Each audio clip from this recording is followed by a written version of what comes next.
First time Zarwo The Bodo kitchen habna fide. First time. Sarah. Bisa 5 time. 5 times.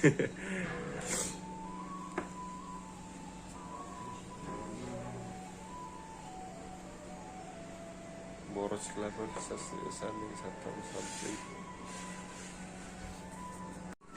Zarwo The Bodo kitchen ni item. Ini naya free kayak nama teh. Salad, papar, aloo fry, faza, onla, kari, dali.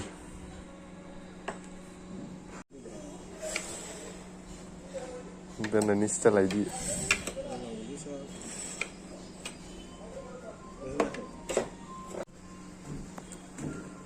Mutton curry mutton.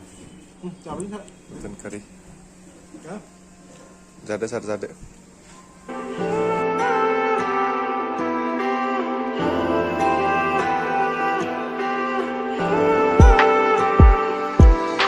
Berhilang